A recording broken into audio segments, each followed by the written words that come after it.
is replete with chronic disease.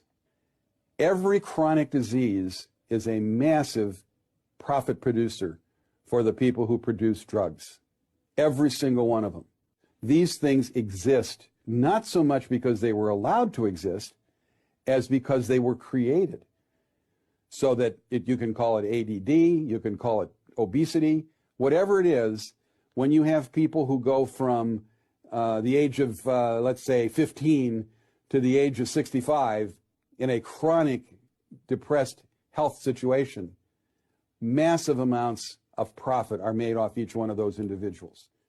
About 100 years ago, things were really beginning to change in the United States. We were changing from an agrarian economy to an industrial economy. And these titans of industry really wanted to be able to control not only the United States, but the world financial system as a whole.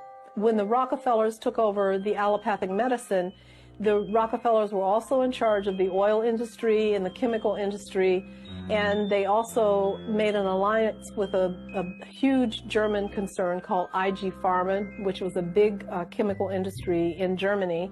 So there is an interplay between what was called the money power from the early part of the 20th century, who held board positions in many of these corporations. When the Rockefellers took over the medical schools, there were many types of medical education in the United States. There were homeopathic doctors and there were naturopathic doctors who were using natural medicines to heal, and they were having very good outcomes. Once the Rockefellers took over the system, they closed down those other schools and they only promoted the sale of their drugs, they promoted surgery, and they promoted radiation.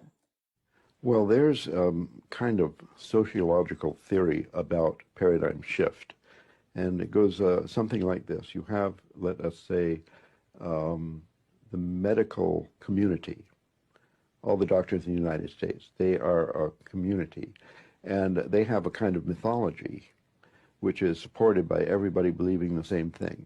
When you go to medical school, you're indoctrinated with this kind of religious dogma.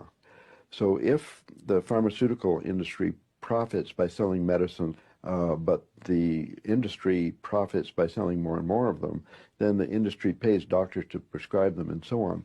We see a mafia-like monster has afflicted this community. So the Hippocratic Oath, the ordinary altruism of people in a community is subverted by this capitalistic pressure.